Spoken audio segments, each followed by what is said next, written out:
Halo, saya Ricci Nathaniel Lim dari kelas 12 IPA, salah satu anggota dari kelompok membuat roti.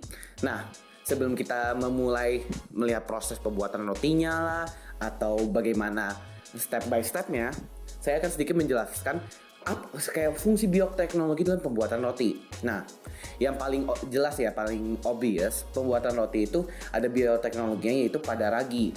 Nah, ragi itu kan memiliki mikroorganisme Saccharomyces cerevisiae. Sebuah tipe mikroorganisme jamur ini menciptakan gas CO2 yang akan terikat oleh jaringan gluten pada adonan yang diciptakan oleh gabungan susu, tepung, dan telur. Nah, gabungan tersebut itu kan karena mengikat CO2-nya, sehingga adonan tersebut jadi makin mengembang setelah dibiarkan di suatu tempat yang bisa dibilang tertutup. Karena itu nanti kalian bisa lihat kenapa kita harus menutup dengan kain agar adonan tersebut bisa berkembang. Nah, setelah berkembang kan pada akhirnya kan ada perubahan struktur jaringan secara molekuler dan juga ada perubahan rasa pada adonan tersebut. Nah, secara teknikal hanya itu doang sih kalau dalam dampak bioteknologi pada pembuatan roti. Nah, daripada kita basa-basi lagi, mari kita lihat cara pembuatan roti kali ini, pembuatan roti boy dengan menggunakan bioteknologi yaitu ragi. Ayo kita lihat. Perkenalkan dari kelompok kita yang terdiri dari saya sendiri, Ricky. Saya Ricci dan tentunya Kristo yang sedang memegang kamera. Nah, kali ini kita akan ingin membuat roti. Nah, ini pertama beginilah bahan-bahannya.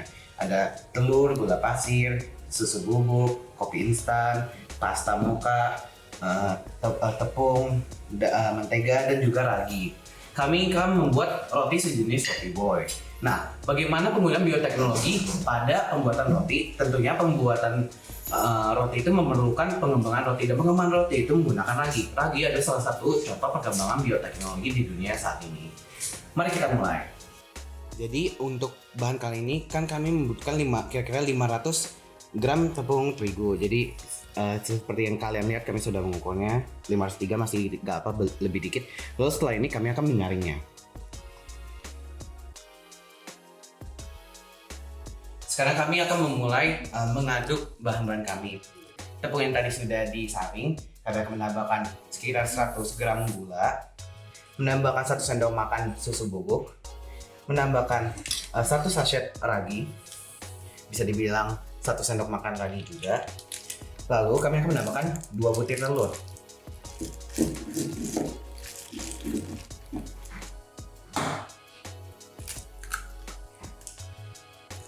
Jangan lupa juga menambah sekitar 180 ml air dingin. Nah, baru kita mengaduk dengan mesin ini. Kalau kalian menggunakan mixer, pertama masukin bahan-bahan yang tadi sebelumnya, dimasukin dulu ke mixer. Tapi kalau kalian juga bisa mengaduk dengan tangan sendiri. Nah, kami kan sudah memasukkannya ke dalam mixer. Pertama kami akan mengaduknya dengan setting paling rendah dahulu. Ingat, kita akan mengaduk sampai sudah kalis. Ketika sudah mengaduk adonan, bila adonan terlihat masih lengket atau basah, boleh ditambahkan tepung terigu mungkin 100 gram dan mentega secukupnya. Setelah sudah kita selesai aduk, kita akan memindahkan adonannya ke suatu wadah untuk nanti kita diamkan untuk beberapa waktu.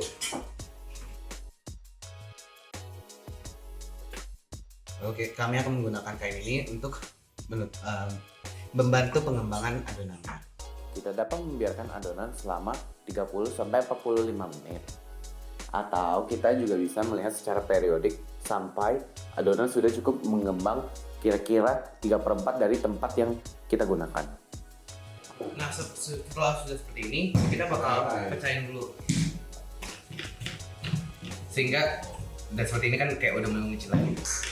Setelah kita sudah memecahkannya tadi, itu ambil, kira-kira kita ukur, kita ambil aja langsung, kira-kira ukur sampai satu bola itu supaya sampai bentuknya seperti ini, kira-kira satu itu 50 gram. Ini kan tinggal sedikit lagi.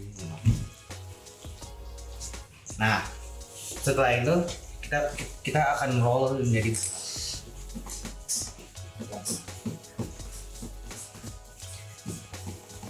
seperti bola seperti ini sampai rata, sampai rapi kalau bisa. sampai seperti ini nih. Kalau bisa. Kalian bisa rapin dengan ini ya, seperti ini ya, kayak jepit-jepit seperti ini. Selagi beberapa menit kita akan dipingin dulu. Setelah dipingin kita taruh mentega sekiranya ini. Terus kita tutupi. Taruh lagi. Dan setelah nanti dibuletin akan ditaruh di nampannya, nanti kita bakal proofing. Kita bakal proofing dulu.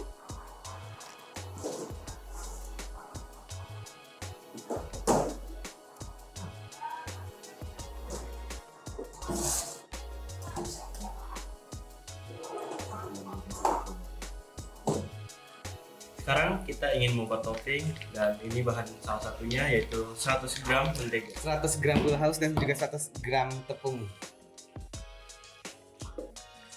Lalu nanti kita akan menambahkan juga putih telur, ditambah juga sedikit pasta mocha dan juga bubuk-bubuk kopi instan.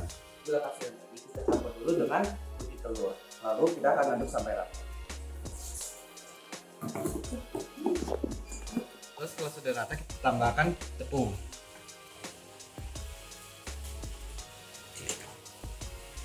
Lalu aduk rata lagi. Terus setelah kami sudah mengaduk rata, ini kan bakal kasar seperti ini. Nah, kita akan menambahkan sachet instan kopi kami. 1 sachet aja. Ingat harus kopi instan bukan kopi tubruk.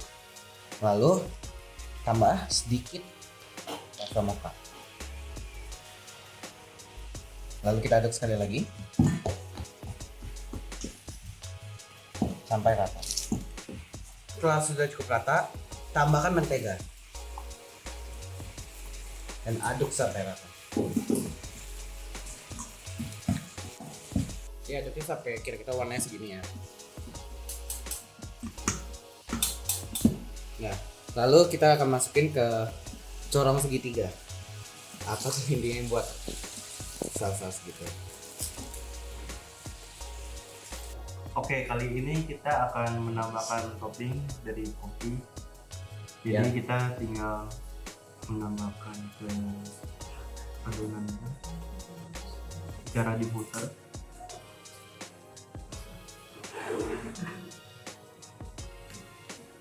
Yang harus rapat ya, tidak boleh. Sebelum memasukkan adonan roti yang telah diberikan topping ke dalam oven, panaskan oven sehingga suhu 180 derajat Celcius. Ketika sudah mencapai suhu tersebut, masukkan adonan roti yang telah diberikan topping selama kira-kira 20 menit hingga matang. Setelah sudah matang, keluarkan dan taruh di room temperature agar roti bisa tidak panas lagi dan mulai mengeras, dan di waktu yang sama toppingnya tidak menjadi encer lagi dan mulai mengeras juga.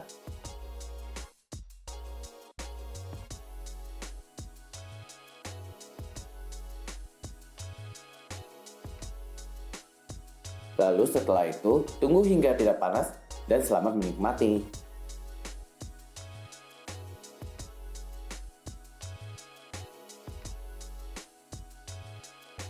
Terima kasih sudah menonton video kami tentang cara membuat roti kopi.